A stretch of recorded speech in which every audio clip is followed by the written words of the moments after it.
THI education channel को subscribe करें, like share comment और हाँ बेल आइकॉन को दबाना न भूलें ताकि हमारे सभी वीडियो की जानकारी सबसे पहले आपको मिलती रहे।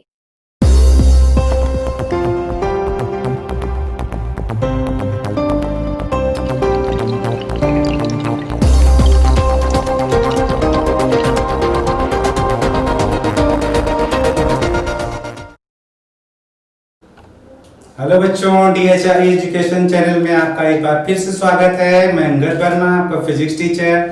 बच्चों, हम आप इस DHI एजुकेशन चैनल के माध्यम से सभी विषयों का अध्ययन कर रहे हैं। मैं इस DHI एजुकेशन चैनल के माध्यम से आपसे साइंस में स्पेशली भौतिक विज्ञान सीख भी रहा हूँ, सिखा भी रहा हूँ। और अगर आप इस चैनल के माध्यम से हमसे जुड़े हुए हैं तो भौतिक विज्ञान, जो कि विज्ञान में कठिन माना जाता है, बच्चों आपके दिमाग से पहले ये बात निकल जाएगी कि भौतिक विज्ञान कठिन होता है। दूसरी बात, जैसे ही भौतिक विज्ञान आपको समझ में बैठेगी, आप बाकी विज्ञान को थोड़ा सा हलवा समझने लगेंगे, भौतिक विज्ञान भी हलवा समझने लगेंगे, इंटरेस्ट पैदा हो जाएगा, भौतिक विज्ञान आपको बड़ी सरल लगने लगेगा। तो चलिए हम आप सीखें भौतिक विज्ञान। भौतिक विज्ञान में हम अपनी पिछली वीडियो में सीख चुके हैं बच्चों, प्रकाश क्या होता है, प्रकाश के गुण क्या हैं। हम दर्पण सीख चुके हैं, दर्पण के प्रकार सीख चुके हैं कि दर्पण दो प्रकार का होता था, एक अवतल दर्पण, एक उत्तल दर्पण। अवतल उत्तल दर्पण में हम सीखे थे भाई, एक का परावर्तक तल दबा होता था, एक का परावर्तक तल उभरा हुआ होता था। आज हमको उन्हीं दर्पणों से संबंधित कुछ परिभाषाएं सीखनी है। उन परिभाषाओं को सीखने से पहले हम कुछ बातें और सीखेंगे बच्चों, जहाँ परिभाषाओं में जिनकी जरूरत पड़ेगी। क्या सीखेंगे हम उनसे पहले? हमको उनसे पहले सीखना है सबसे पहले वस्तु के बारे में। वस्तु ऑब्जेक्ट होता है, नॉर्मली ओ से इसको रिप्रेजेंट किया जाता है। वस्तु है क्या भाई? किसी दर्पण के सामने हम आप खड़े हो जाते हैं तो दर्पण में हमारा प्रतिबिंब दिखाई देने लगता है। दर्पण के लिए हम ही वस्तु होते हैं, पीछे जो हमको दर्पण में दिखाई देता है वो हमारा प्रतिबिंब होता है बच्चों। तो हम जो दर्पण के सामने थे, जो हम वस्तु हैं, हम कैसे बताएं कि हम वस्तु क्या, मतलब कौन वस्तु है, किसको वस्तु समझेंगे? तो वही हमको सीखना समझना है। हम समझें कि हमसे प्रकाश की कुछ किरणें चलकर हमारे दर्पण पर पड़ती हैं। घर पे हम सवेरे अपना बाल संवारते हैं तो समतल दर्पण यूज करते हैं बच्चों। हमसे प्रकाश की कुछ किरणें चलती हैं, चलने के बाद दर्पण पर पड़ती हैं, दर्पण से परावर्तित होती हैं, परावर्तित होने के बाद किसी बिंदु पर या तो वो मिल जाती हैं या तो मिलती हुई प्रतीत होती हैं। जिस बिंदु पर मिल जाती हैं वह बिंदु या स्थान प्रतिबिंब बन जाता है। तो और हम जहां से चली थी वो हम जानते हैं कि वस्तु है। तो वस्तु को हम डिफाइन कैसे करें?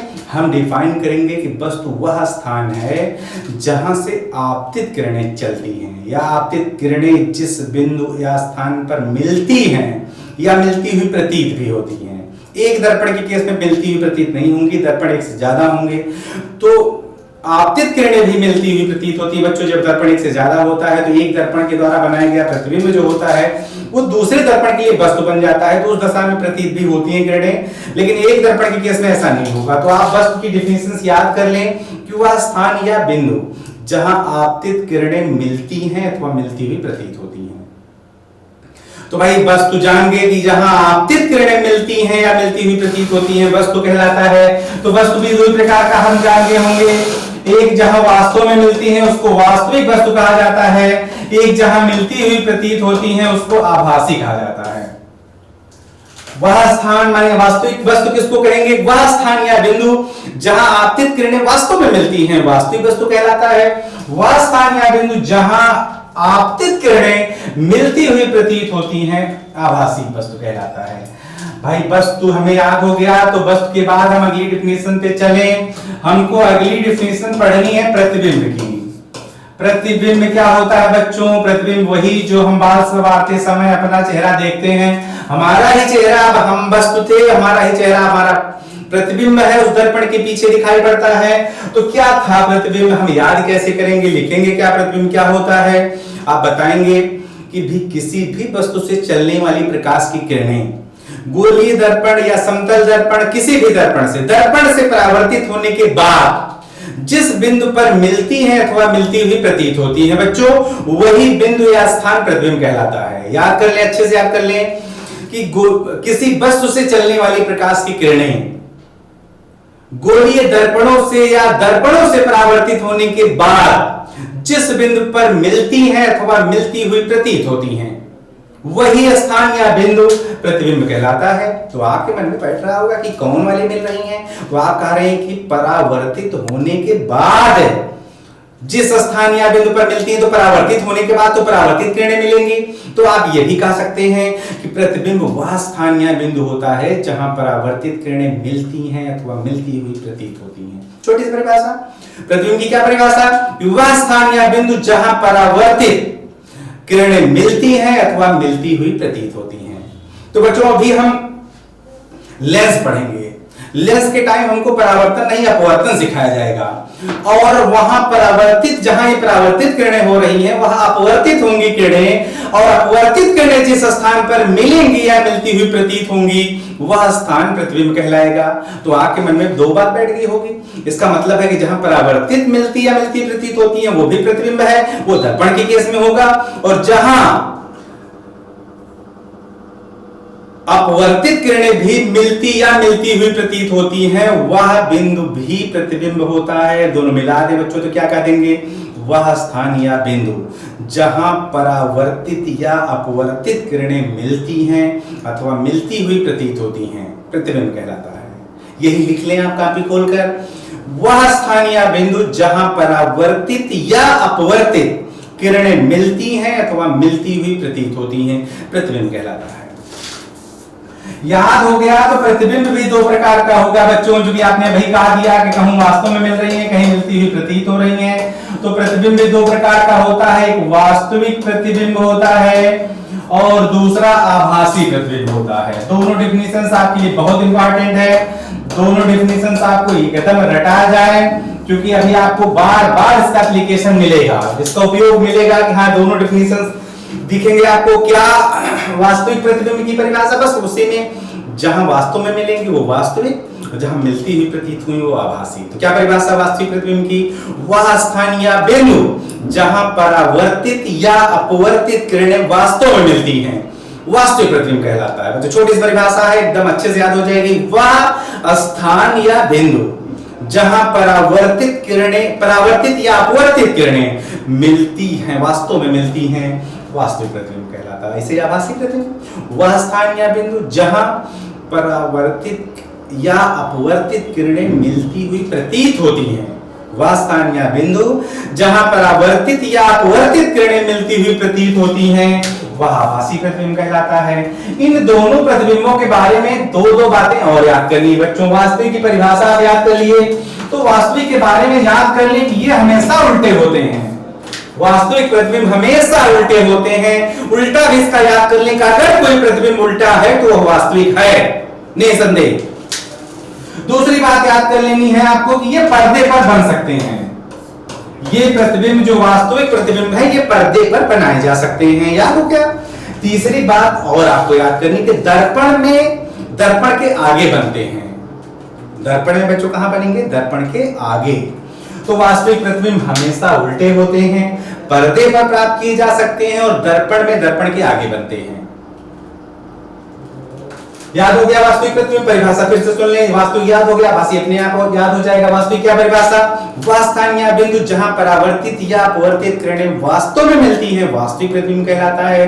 लिख लेंगे आप कि वह स्थान या बिंदु जहां परावर्तित या अपवर्तित किरणें वास्तव में मिलती हैं वास्तविक प्रतिबिंब कहलाता है। वास्तविक प्रतिबिंब हमेशा उल्टे होते हैं। वास्तविक प्रतिबिंब पर्दे पर बनाए जा सकते हैं, पर्दे पर प्राप्त किए जा सकते हैं, और दर्पण के केस में ये प्रतिबिंब हमेशा दर्पण के आगे बनते हैं। वास्तविक प्रतिबिंब हमेशा कहां बनते हैं? दर्पण के आगे। अब आभासी में बस शब्द थोड़ा सा उलट दीजिए, मतलब डिफरेंट कर दीजिए। आभासी क्या होगा? वास्तव में नहीं मिलेंगी बल्कि मिलती हुई प्रतीत होंगी। तो क्या परिभाषा? वह स्थान या बिंदु जहां परावर्तित या अपवर्तित किरणें मिलती हुई प्रतीत होती हैं, परावर्तित या अपवर्तित किरणें मिलती हुई प्रतीत होती हैं, आभासी प्रतिबिंब कहलाता है।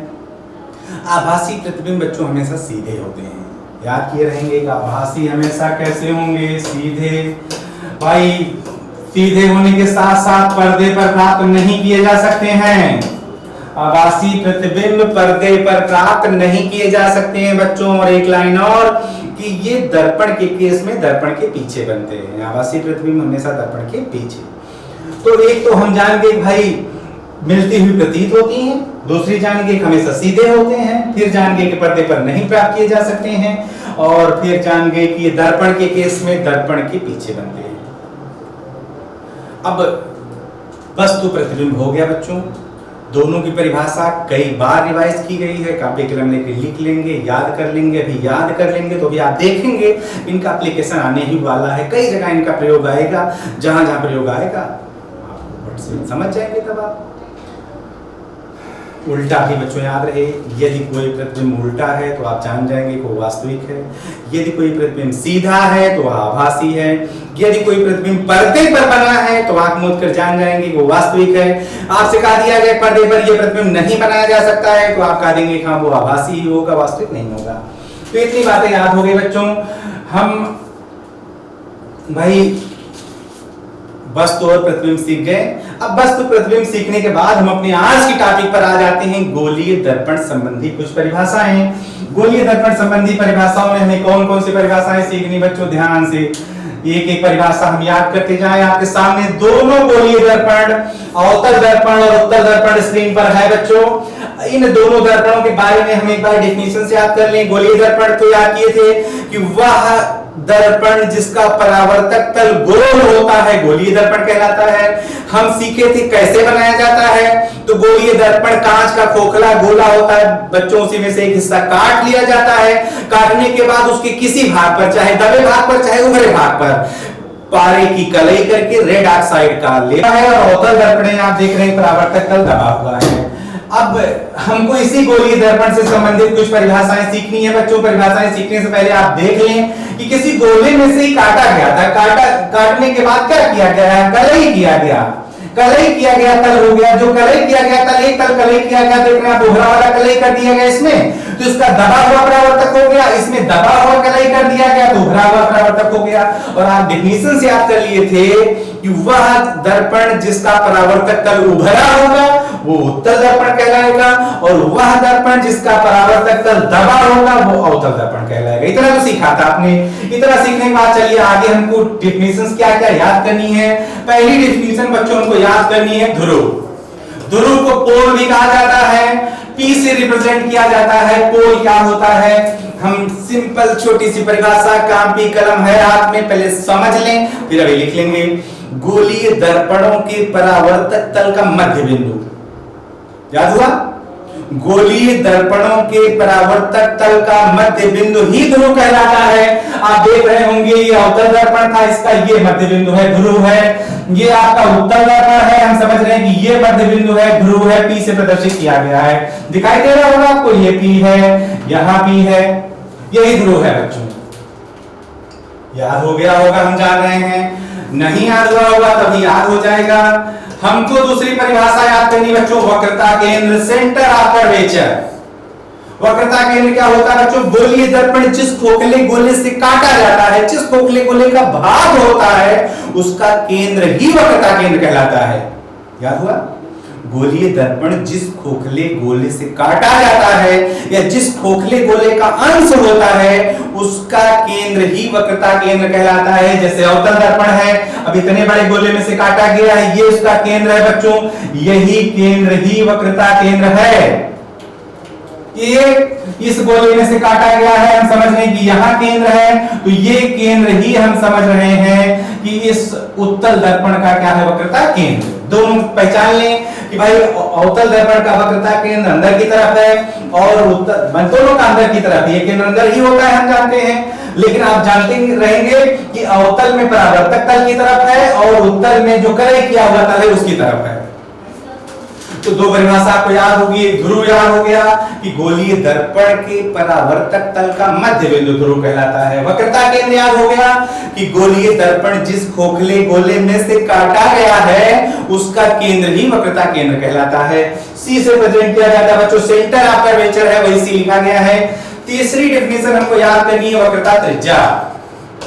वक्रता त्रिज्या क्या होती है बच्चों, जैसे वक्रता केंद्र वैसे वक्रता त्रिज्या। वक्रता त्रिज्या क्या होती है, गोलीय दर्पण जिस खोखले गोले का भाग होता है उसकी त्रिज्या ही वक्रता त्रिज्या होती है, उसकी त्रिज्या ही वक्रता त्रिज्या होती है। याद होने में कोई कठिनाई नहीं। गोलीय दर्पण जिस खोखले गोले में से काटा गया है उसकी त्रिज्या वक्रता त्रिज्या होती है, या गोलीय दर्पण जिस खोखले गोले का अंश होता है उसकी त्रिज्या ही वक्रता त्रिज्या होती है। जैसे चित्र में हम देख रहे हैं, ये भाई चाहे आप यहां से यहां तक समझ लें, यहां से यहां तक समझ लें, यहां से यहां तक समझ लें, कहीं से भी मिला दें, कहीं से भी मिला दें, सारी त्रिज्याएं हैं और हम जाने केंद्र को कहीं से भी मिला दें सतह से, सब त्रिज्याएं हैं, सब वक्रता त्रिज्याएं हैं। हम C से P को भी मिला देंगे। C से P को मिलाने का मतलब हम समझ रहे हैं बच्चों, किसको किसको मिला रहे हैं, ध्रुव और वक्रता केंद्र, इनके बीच की जो दूरी है, मिलाना नहीं है, हमको दूरी समझनी है।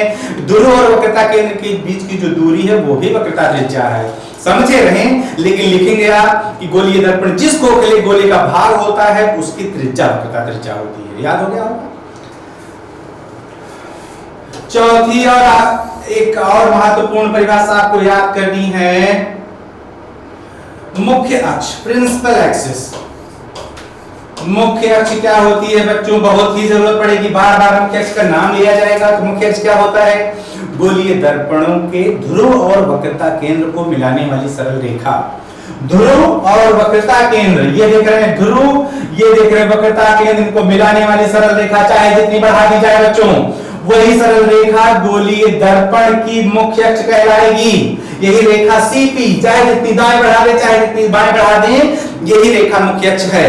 इसमें भी जान लें, C और P को मिलाने वाली रेखा चाहे जितनी दाएं बढ़ा दें चाहे जितनी बाएं बढ़ा दें, वही रेखा मुख्य अक्ष है। समझ गए होंगे। ये चारों डेफिनेशन एक बार फिर से सुन लें, न लिखे होंगे तो लिख लें। ध्रुव क्या आती है बच्चों, गोलीय दर्पण के परावर्तक तल का मध्य बिंदु। गोलीय दर्पण के परावर्तक तल का मध्य बिंदु P से दोनों में दिखाया गया है। परावर्तक तल का मध्य बिंदु ध्रुव कहलाता है। दूसरी डेफिनेशन क्या आती है, वक्रता केंद्र। वक्रता केंद्र क्या आती है, गोलीय दर्पण जिस खोखले गोले में से काटा गया है उसका केंद्र ही वक्रता केंद्र कहलाता है। तीसरी परिभाषा वक्रता त्रिज्या, गोलीय दर्पण जिस खोखले गोले में से काटा गया है, जिस खोखले गोले का भाग है उसकी त्रिज्या ही वक्रता त्रिज्या कहलाती है। और फिर याद किया मुख्य अक्ष, गोलीय दर्पण के ध्रुव और वक्रता केंद्र को मिलाने वाली सरल रेखा। गोलीय दर्पण के ध्रुव और वक्रता केंद्र को मिलाने वाली सरल रेखा बच्चों मुख्य अक्ष कहलाती है। आपकी स्क्रीन पर सारे लोकेशन दिखाए गए हैं। एक परिभाषा हम आपको और बताते हैं, बहुत जरूरत नहीं पड़ती है फिर भी आप जानते रहे, द्वारक। द्वारक क्या होता है, परावर्तक तल का व्यास। गोलीय दर्पण के परावर्तक तल का व्यास। चित्र में आप समझ लें यम यम डैश, यम यम डैश गोला है एक, हम समझ रहे हैं कि वृत्ताकार सरफेस होगा, उसी का व्यास। परिभाषा मन में क्या बैठा, गोलीय दर्पण के परावर्तक तल का व्यास द्वारक कहलाता है। याद हुआ, गोलीय दर्पण के परावर्तक तल का व्यास द्वारक कहलाता है। बच्चों परिभाषा कुछ खत्म हुई है, कुछ और परिभाषाएं सीखनी है। अब इतनी परिभाषा आप क्लियर हो गई है, अब हम आगे बढ़ते हैं। आगे हमें कौन सी परिभाषा सीखनी बच्चों, हमको परिभाषा सीखनी है मुख्य फोकस और फोकस दूरी। मुख्य फोकस तथा फोकस दूरी।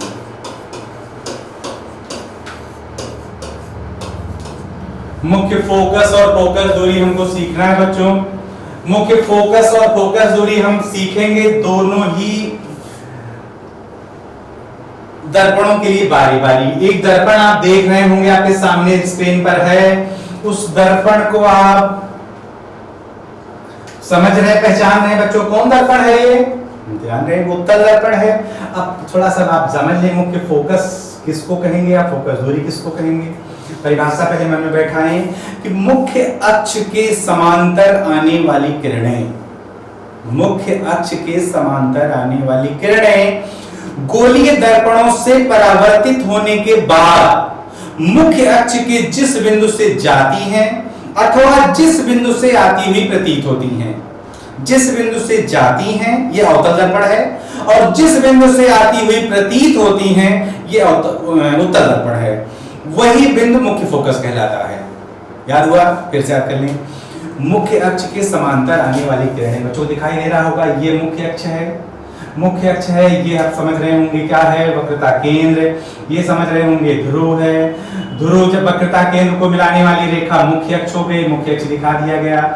हाँ, एक किरण ये देखिए, एक किरण ये देखिए, दोनों किरणें क्या हो रही हैं बच्चों, मुख्य अक्ष के समांतर आ रही हैं। समांतर आने के बाद क्या देख रहे हैं कि समांतर आने के बाद ये परावर्तित हुई हैं। इसकी तीर गलत लगी हुई बच्चों, ये तीर नीचे की तरफ हो जाएगी, परावर्तित हो रही हैं। परावर्तित होने के बाद आप देख रहे हैं कि ये फैल रही। फैली क्यों, आपके मन में कोई दुविधा आ रही हो तो क्लियर कर लें। ये आपका उत्तल दर्पण है, एक किरण आई, कोई भी किरण ला दीजिए आप समझ गए होंगे कि ये किरण आई है तो ये आपतित किरण है। अब इसको परावर्तित होना है तो परावर्तित परावर्तन के नियमानुसार होगी। परावर्तन का नियम क्या होता है भाई, पहले अभिलंब चाहिए। गोलीय दर्पण में अभिलंब पहले क्लियर हो जाए। गोलीय दर्पण में त्रिज्या ही प्रत्येक बिंदु पर लंब होती है, याद हुआ। गोलीय दर्पण के किसी भी बिंदु पर यदि लंब छोड़ना पड़ा, अभिलंब बनाना पड़ा, तो उस बिंदु की त्रिज्या खींच दीजिएगा। त्रिज्या कैसे खींचेंगे, बस उस जगह को केंद्र से मिला दीजिएगा। उस जगह को केंद्र से मिलाने वाली रेखा अभिलंब हो जाएगी। जैसे हमें यहाँ विलंब छोड़ना है तो उस जगह को हम केंद्र से मिला दें। यही रेखा चाहे जितनी बढ़ा दें, यही रेखा अब इस जगह पर अभिलंब है। अभिलंब है तो ये आपतित किरण है, ये अभिलंब है। आपतित किरण और अभिलंब के बीच बना हुआ कोण आपतन कोण होता है। आई है बच्चों, अब हम जान रहे हैं कि इसको परावर्तित होना है, तो अगर ये नीचे परावर्तित हो जाएगी तो हम जान रहे हैं कि नीचे परावर्तित होने पर परावर्तन कोण का मान बड़ा हो जाएगा, जबकि हम जानते हैं कि परावर्तन कोण आपतन कोण के बराबर होता है। तो परावर्तन कोण को बराबर होने के लिए परावर्तित किरण को ऐसे फैलना ही पड़ेगा, ऊपर ही जाना पड़ेगा। नीचे भी देखिए, एक किरण ऐसे आई, अगर हमें यहाँ लंब छोड़ना पड़ा तो क्या करना पड़ेगा, हमें केंद्र से मिलाना पड़ेगा। आप मिला दीजिए केंद्र से मिला दिए आप, ये अभिलंब हो गया। हम जान गए कि अभिलंब हो गया, ये आपतित किरण हो गई, तो ये कोण आई हो गया, आपतन कोण हो गया। अब हम समझ रहे हैं कि अगर हम ऊपर लौटाएंगे, यहाँ ऊपर लौटाने पर आर बड़ा हो जाएगा बच्चों, परावर्तन कोण बड़ा ना होने पाए तो आप नीचे लौटाइए, तो आप समझ रहे हैं कि अब ये कोण आर बन जाएगा और आई बराबर किसके हो जाएगा, आर के। तो देख रहे हैं कि ये परावर्तित किरण ये दूर जाने लगी, मतलब परावर्तित होने के बाद मिल नहीं रही हैं। आप जो मिल नहीं रही हैं बच्चों, उनको पीछे बढ़ाया जाता है। अगर आप इसको पीछे बढ़ा दें, ऐसे इसको परावर्तित को पीछे बढ़ा दें, तो किसी बिंदु पर मिलती हुई प्रतीत होंगी, वही पीछे बढ़ाया गया बच्चों, परावर्तित इसको पीछे बढ़ाया गया, इसको पीछे बढ़ाया गया और बिंदु यहाँ पर जाके मिल गई वो।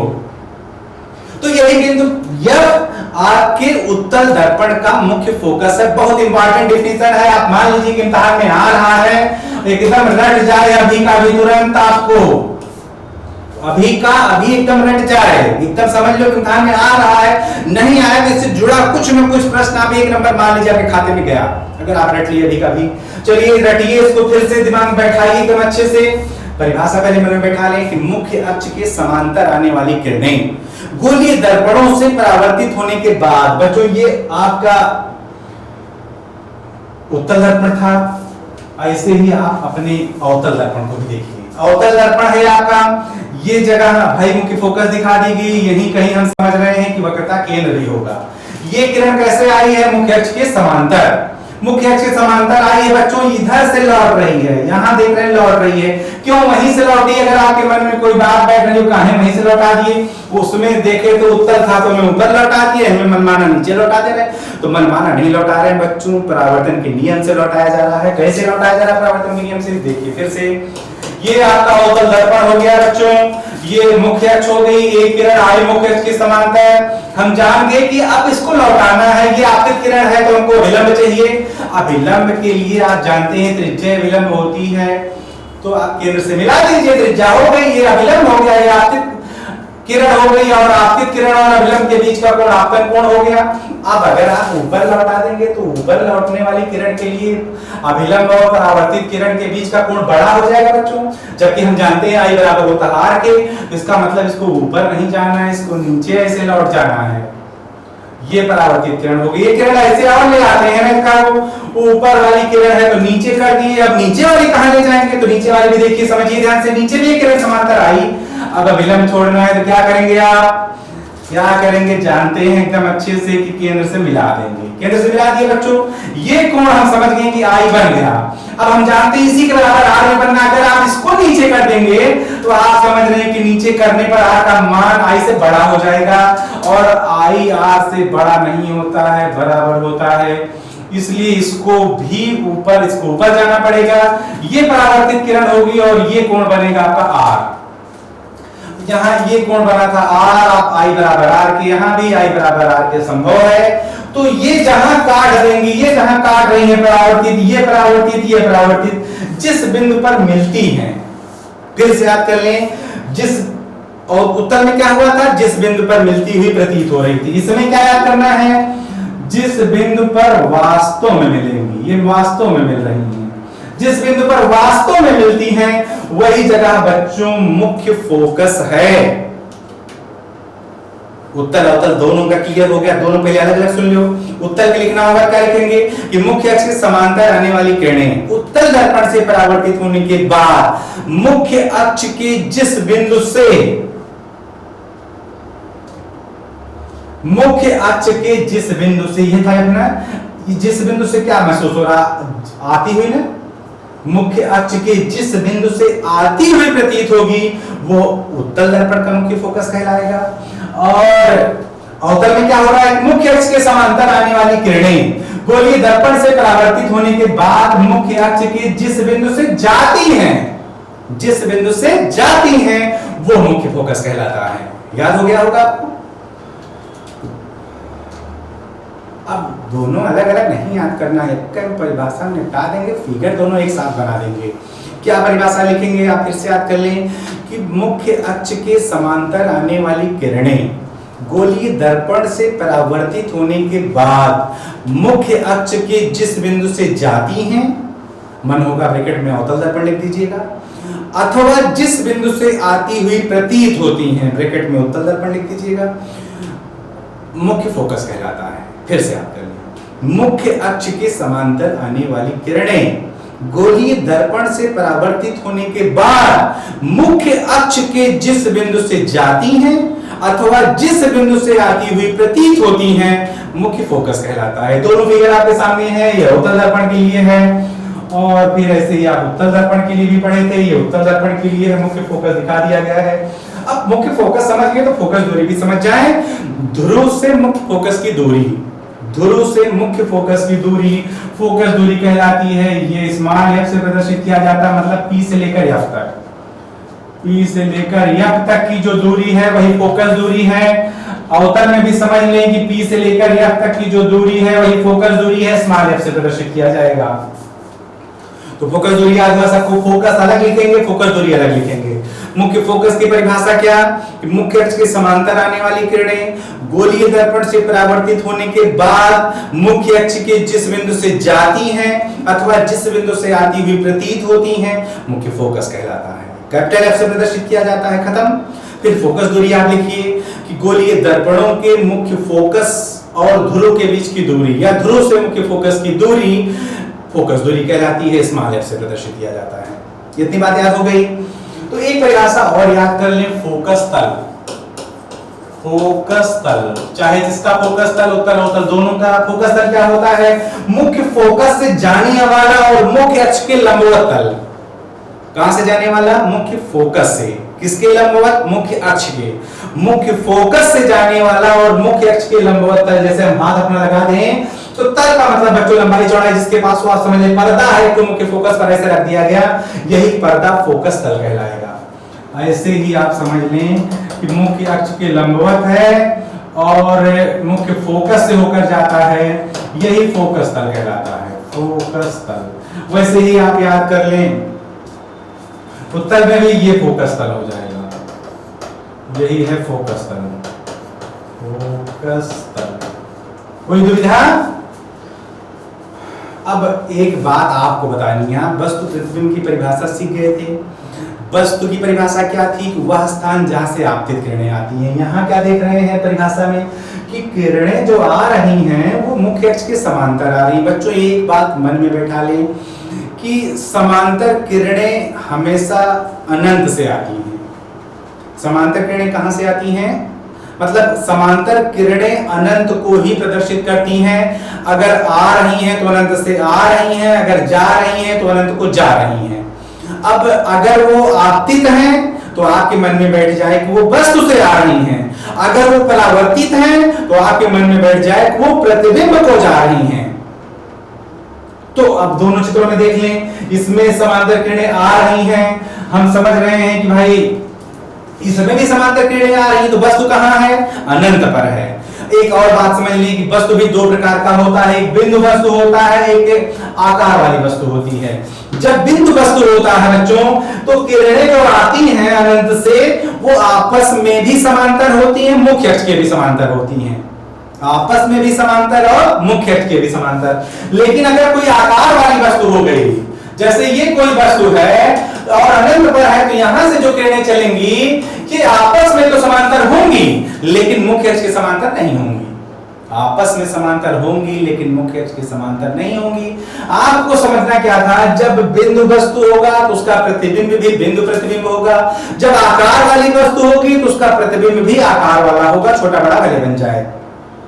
तो चलिए आप यहां पहले हमको बताइए वस्तु कहां है, तो आप बताएंगे वस्तु अनंत पर है। कैसे जान गए? क्योंकि समांतर किरणें आ रही हैं, और समांतर किरणें आ रही हैं तो माना वस्तु से ही होता है, वो आपतित है। अब पूछेंगे हम प्रतिबिंब कहां बन रहा है, तो आप बताएंगे प्रतिबिंब बन रहा है मुख्य फोकस पर, वो चाहे उत्तल हो चाहे अवतल हो, दोनों में प्रतिबिंब मुख्य फोकस पर बन रहा है। इसमें भी हम जान रहे हैं कि भाई इसमें भी जान रहे हैं कि वस्तु कहां है, हम देख रहे हैं कि ये दोनों आपतित किरणें हैं और समांतर आ रही हैं, जिसका मतलब वस्तु कहां है? अनंत पर। प्रतिबिंब कहां बन रहा है? मुख्य फोकस पर। दोनों में कुछ अंतर क्या है भाई?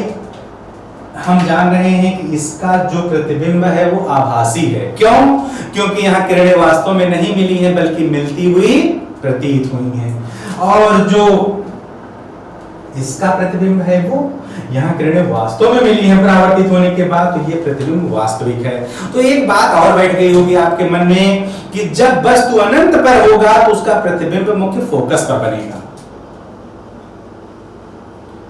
जब वस्तु अनंत पर होगा तो उसका प्रतिबिंब कहां बनेगा? मुख्य फोकस पर। बच्चों एक बात प्रकाश क्रमणीयता जानते हैं आप कि एक स्थान से प्रकाश आया दूसरे स्थान को गया, अगर दूसरे से आता तो कहां जाता? पहले जानते हैं, प्रकाश के गुण में पढ़े थे। तो जब अनंत पर वस्तु है तो उसका प्रतिबिंब कहां बन गया? मुख्य फोकस पर। तो उसका उल्टा भी होगा क्या होगा? अगर वस्तु मुख्य फोकस पर हुई तो उसका प्रतिबिंब बच्चों कहां बनेगा? जान गए होंगे कहां बनेगा? अनंत पर बनेगा। तो ये मुख्य फोकस है। डेफिनेशन तो आप याद कर लिए, डेफिनेशन के साथ साथ ढेर सारी बातें याद कर लिए हैं। डेफिनेशन बहुत इंपॉर्टेंट है। मुख्य फोकस और फोकस दूरी की चित्र सहित चित्र आपके स्क्रीन पर है। ये अवतल के लिए बना हुआ है, उत्तल के लिए भी अभी आप देखे थे। ये उत्तल का मुख्य फोकस था। दोनों ही चित्र आप एक साथ बनाएंगे जब परिभाषा लिखेंगे। फिर से परिभाषा सुन लें, जिस तरह इनकम्प्लीट हो कंप्लीट कर लें कि मुख्य अक्ष के समांतर आने वाली किरणें गोलीय दर्पणों से परावर्तित होने के बाद मुख्य अक्ष के जिस बिंदु से जाती हैं अथवा जिस बिंदु से आती हुई प्रतीत होती हैं मुख्य फोकस कहलाता है। याद हो गया? दूसरी परिभाषा हम याद किए थे बच्चों, फोकस दूरी। ये भी इंपॉर्टेंट परिभाषा है। स्मॉल एफ से प्रदर्शित होता है, मुख्य फोकस कैपिटल एफ से प्रदर्शित होता है। फोकस दूरी की क्या परिभाषा थी बच्चों? ध्रुव और मुख्य फोकस के बीच की दूरी। ध्रुव और मुख्य फोकस के बीच की दूरी गोलीय दर्पणों की फोकस दूरी कहलाती है। एक और बात मन में बैठा ले बच्चों, जो मुख्य फोकस होता है वो ध्रुव और वक्रता केंद्र के ठीक बीच में होता है। अभी सिद्ध करके हम दिखाएंगे, याद कर ले लेकिन अभी कि मुख्य फोकस कहां होता है? ध्रुव और वक्रता केंद्र के ठीक बीचों बीच होता है। तो मुख्य फोकस याद कर लिए, फोकस दूरी याद कर लिए। एक परिभाषा और हमने कहा था फोकस तल याद कर लीजिए। फोकस तल क्या था? मुख्य फोकस से जाने वाला और मुख्य अक्ष के लंबवत तल फोकस तल कहलाता है। बच्चों इतनी परिभाषाएं आज आप याद कर लेंगे। जब आपको इतनी परिभाषाएं याद हो जाएंगी तो आगे हम आप मिलकर कल दर्पण द्वारा प्रतिबिंब का बनना सीखेंगे। बहुत मजा आएगा जब सीखेंगे आप। तो जितना याद रहेगा तो लाभ मिलेगा बच्चों। मुख्य फोकस की परिभाषा एकदम निश्चित रूप से याद हो जाए, प्रकाश के कुछ गुण याद किए हुए हैं वो याद हो जाए, तो उनके सहारे आप दर्पण से प्रतिबिंब बनने के नियम याद कर लेंगे, और जैसे ही नियम याद करेंगे, 2-3 नियम है, नियम याद करने के बाद आप लग जाएंगे प्रतिबिंब बनाना, इतना मजा आएगा कि देखेंगे कितना मजा आता है। तो आज इतनी डेफिनेशंस आप याद कर लेंगे। इसी डेफिनेशंस के साथ आज की वीडियो समाप्त की जाती है बच्चों। कल अगली वीडियो में हम प्रतिबिंब का बनना सीखेंगे। ज़्यादा से ज़्यादा अपने दोस्तों को इस THI एजुकेशन चैनल के माध्यम से आप जोड़ लें, और जोड़कर खुद भी लाभ उठाएं, उन्हें भी लाभ दें, क्योंकि ज्ञान बांटने की चीज़ है बच्चों। ज्ञान इस THI एजुकेशन चैनल के माध्यम से आप तक पहुंचाया जा रहा है। आप भी अपने दोस्तों में पहुंचाकर उन्हें लाभ पहुंचाएंगे। धन्यवाद।